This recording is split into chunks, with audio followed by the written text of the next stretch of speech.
E aí, galera, beleza? Tudo bem? Então, hoje a missão é discutir uma redação no formato do Enem sobre a homofobia, como combater a homofobia no Brasil hoje. Então, vamos lá imediatamente para essa redação que está aqui. Redação muito boa, bastante complexa, vocabulário espetacular, perspectiva de nota por volta de 960. Tá? Vamos ver como é que é.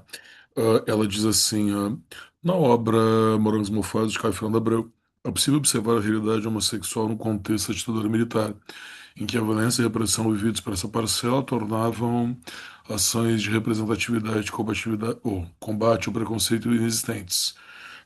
Com a Constituição Federal de 88 e o crescimento da mídia digital mais abrangente, a cena LGBTQIA+, ganhou certa visibilidade, ocasionando impacto direto para as comunidades, seja positivo pela integração e possibilidade de denúncia, em razão da maior notoriedade, seja negativo pela intensificação da homofobia e ataques a essa parcela. Interessante que ela coloca muito bem, ah, digamos, as primeiras informações sobre notícias, sinais na sociedade sobre a questão LGBT com Caio Fernando Abreu, autor gaúcho, já foi leitor obrigatório da URGS, que talvez seja, não é o primeiro exatamente, mas é o mais recente da nossa história dentro desse contexto da ditadura, décadas de 70 e 80, a se manifestar gay. Tá? E ela coloca como uma bandeira de largada de uma situação que depois mudou, porque a visibilidade dessa comunidade era menor. E a final da década de 80, de 90, com essa constituição mais abrangente, permite uma visibilidade maior. E essa visibilidade, como é um conflito no Brasil, a visibilidade das minorias, ela cria esse efeito negativo e positivo simultaneamente. Há uma demanda maior por direitos, parcialmente atendidos por essa Constituição, mas não pelo bujo, pelo conjunto da sociedade, entendeu? Uma dinâmica, um contraponto bem interessante, que vai marcar, então, a razão pela qual nós precisamos discutir esses problemas, porque eles estão presentes notoriamente, nitidamente, na sociedade. O que está marcado em azul é o que a gente considera repertório, né? A obra do Café Fernando Abreu, a Constituinte 88, bem colocada aqui, porque é o marco da inclusão dos direitos, e o crescimento da mídia digital, que se antes, até a década de 90, sem a internet, tu não conseguia ver ah, minorias, só via as minorias que a TV ou o rádio propiciavam, agora com a internet tu pode ver todas, não? Perfeito. Sobre essa ótica, aí eu vou marcando assim, né, agora com o roxo, que são os nexos, tá?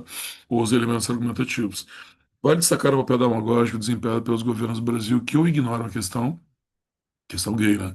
Adquirindo postura permissiva em relação ao cidadão preconceituoso e oportunista, que segue replicando falas e comportamentos ofensivos, ou atua de maneira desfavorável à comunidade. Muito bom. A partir da não aprovação de leis que possam beneficiar a causa. São duas versões da mesma coisa, né? O demagógico que ela diz aqui, tá? Que tem a ver com a postura permissiva que ela levanta depois, tem a ver com essa situação de atuar de maneira desfavorável. São duas formas do mesmo comportamento, de ignorar ou até mesmo atacar, né? Porque ignorar a lei anti-homofobia entre 2006 e 2014 foi uma forma de atacar. Então tá bem coeso o argumento. E também tem bastante repertório que a lei anti-homofobia foi em pacote de medidas, como aconteceu com a Lei Maria da Penha, por exemplo, que não foi aceita pelo Congresso, apesar de teoricamente se estar num sistema de governos de esquerda mais progressista, mais inclusivos, tipo Lula e Dilma. O governo não se preocupou, tu vê que a esquerda e a direita não diferenciou muito, não se preocupou em estender esses direitos e não achou prioritário que essa minoria, talvez, naquele momento, uma das últimas grandes e visíveis minorias a serem atendidas ou não atendidas, o governo não se preocupou em atender. Então está muito bem colocado historicamente aí essa situação, que não obteve apoio necessário para criminalizar esse tipo de ataque e a criação de projetos prejudiciais como a Cura Gay 2011, aí a Cura Gay, movimento do outro lado da direita, que vocês talvez conheçam, uma das coisas mais absurdas que já existiu no Brasil, que propunha um projeto, um conjunto de projetos não inclusivo para os gays, mas como uma forma de eles desistirem de ser gays, daí Cura Gay. porque ser gay seria doença. Esse tipo de posição do Estado tem como base a estruturalidade dos preconceitos contra homossexuais na sociedade brasileira e a manutenção de ideologias conservadoras que somente permitem a eleição de candidatos convenientes com esse tipo de pensamento. Tipo, tem um círculo vicioso interessante, né?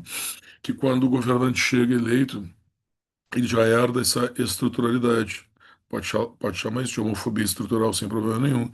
E aí gera o círculo virtuoso que tu vai seguir elegendo esses caras aí, sobretudo, como ela já disse parcialmente, porque a população também não vê nessa demanda nenhum tipo de identificação. Depois ela diz, como consequência, é possível observar a falta de empenho do Estado em reconhecer a comunidade LGBTQIA+. Fator que decorre da negligência do Estado com a parcela e permite socialmente a decorrência ou ocorrência de manifestações de estigmatização homofóbica. Aí ela puxa a negligência do D1, né? Mas aqui eu já diria das ações do Estado contra, né?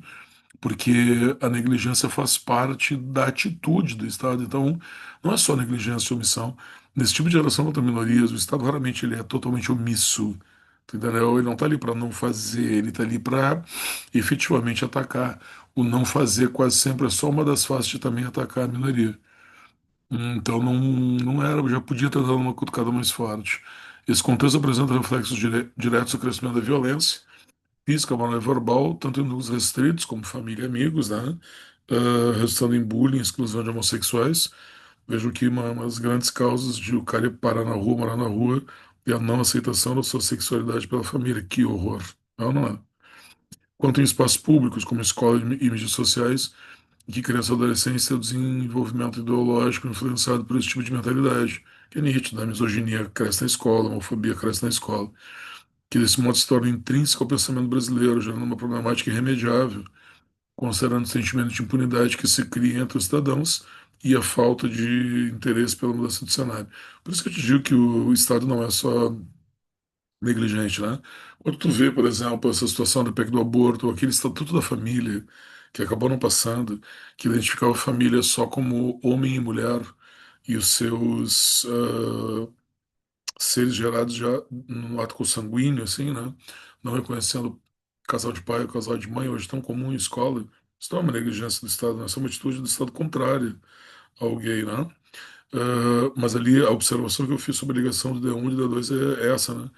Aí ela já podia acentuar um pouquinho mais a crítica ao Estado. O cidadão, na realidade, o Estado é permissivo com o problema da homofobia, e o cidadão é um aproveitador. Mas ele é um aproveitador porque o Estado está com ele. A omissão do Estado é uma parceria tácita, implícita, é uma cumplicidade com o cidadão. Isso vai valer para misoginia, para os ataques à mulher, vai valer para o preconceito, correto? O Estado não é neutro, o Estado sempre toma partido. Agora vamos ver a proposta de intervenção dela com um detalhezinho ali que talvez tenha prejudicado a clareza, que é o detalhamento, tá? Eu tirei uma partezinha do detalhamento, porque eu acho que ficou confuso. Tu vê que ela faz muito bem, mas ela coloca uma situação em que parece que a ação não está completa. E ela coloca dois detalhamentos. Se o corretor do Enem não voltar para ler, ele vai descontar. Em suma, com o crescimento da pauta referente à homofobia, o crescente de ataques à comunidade LGBTQIA+, no Brasil, mostra-se clara demanda de intervenção. Ok? Uma frase introdutória para ver qual é. Sob tal perspectiva, preciso que o Estado, com E maiúsculo, a gente, o governo federal, haja criando leis efetivas de combate ao preconceito.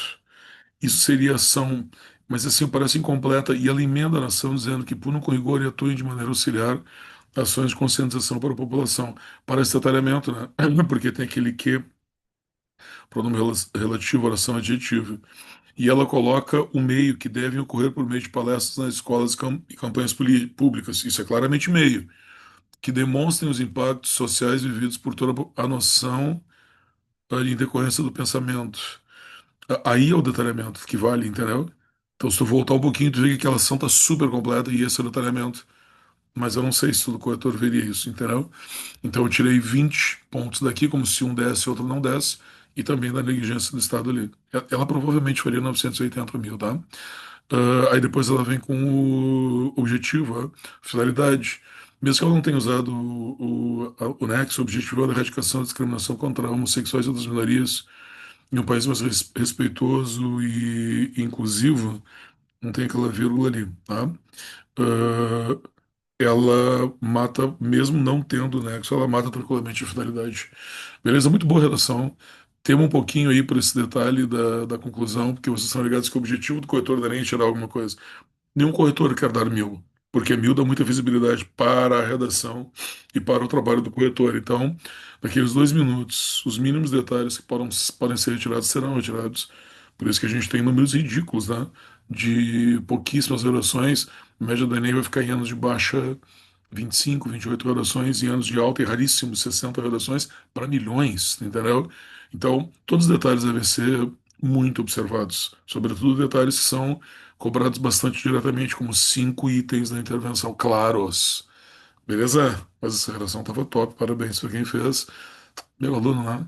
E na dúvida, se você precisar, me chama. Aí valeu.